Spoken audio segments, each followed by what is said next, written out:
Halo, Assalamualaikum warahmatullahi wabarakatuh. Bagaimana kabarnya? Sehat? Mudah-mudahan kita semua selalu diberikan kesehatan dan perlindungan oleh Allah Subhanahu wa Ta'ala. Jika kita ingin dilindungi oleh Allah, maka syaratnya kita harus taati semua perintahnya dan jauhi semua larangannya. Insya Allah, Allah akan selalu melindungi kita dari mara bahaya. Maka, berbanyaklah berdoa dan membaca Al-Quran. Al-Quran itu apa sih? Al-Quran itu adalah kitab suci terakhir yang diturunkan oleh Allah Subhanahu wa Ta'ala kepada Nabi Muhammad SAW, yaitu kitab Al-Quran. Setiap Muslim wajib mengimani Al-Quran dan juga kitab-kitab suci yang diturunkan sebelumnya, yaitu kitab Zabur, Taurat, dan Injil.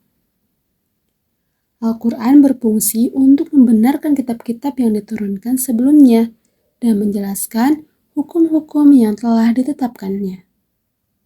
Kita sebagai seorang Muslim seharusnya mengenal Al-Quran sebagai pedoman hidup. Untuk mengenal Al-Quran, hendaknya dimulai dengan memahami apa pengertian Al-Quran, serta segala hal yang berkaitan dengannya. Dan yang paling penting adalah memahami isinya. Untuk selanjutnya dapat melaksanakan ajaran-ajarannya. Nabi Muhammad SAW, Al-Quran berfungsi sebagai mukjizat yang terbesar yang berlaku kekal abadi. Sebagai kitab mukjizat, Al-Quran tidak mungkin dapat ditiru dari aspek manapun oleh siapapun. Karena Al-Quran adalah benar-benar wahyu dari Allah Subhanahu wa Ta'ala.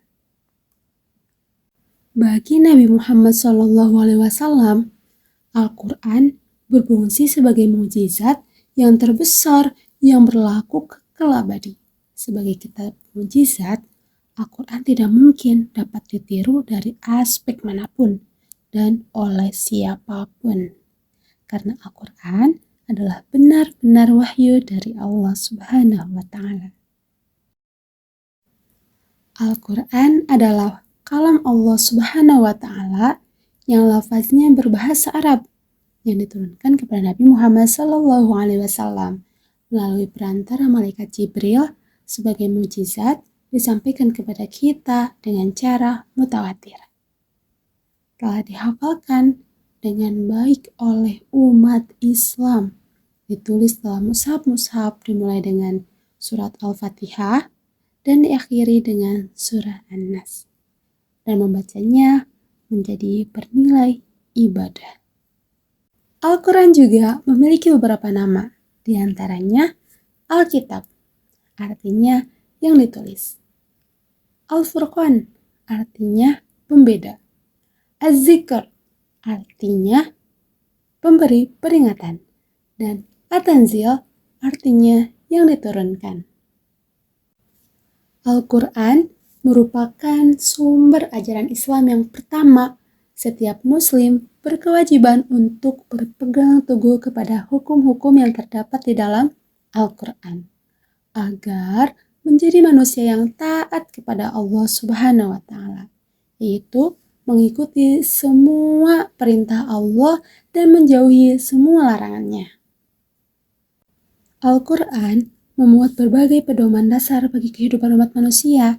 Kita sebagai seorang Muslim harus meyakini tuntunan yang berkaitan dengan keimanan ataupun akidah, yaitu ketetapan yang berkaitan dengan iman kepada Allah Subhanahu wa Ta'ala, malaikat-malaikat, kitab-kitab, rasul-rasul, hari akhir, serta qada dan qadar.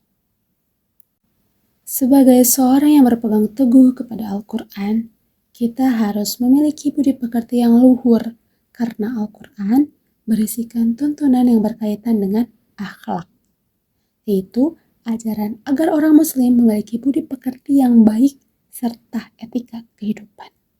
Sebagai seorang yang berpegang teguh kepada Al-Quran, kita harus melaksanakan ibadah karena Al-Quran berisikan tuntunan yang berkaitan dengan ibadah, yakni sholat, puasa, zakat, dan haji. Sebagai seorang yang berpegang teguh kepada Al-Quran, kita harus bergaul dengan sesama dengan baik, sebab Al-Quran berisi tuntunan yang berkaitan dengan amal perbuatan manusia dalam masyarakat.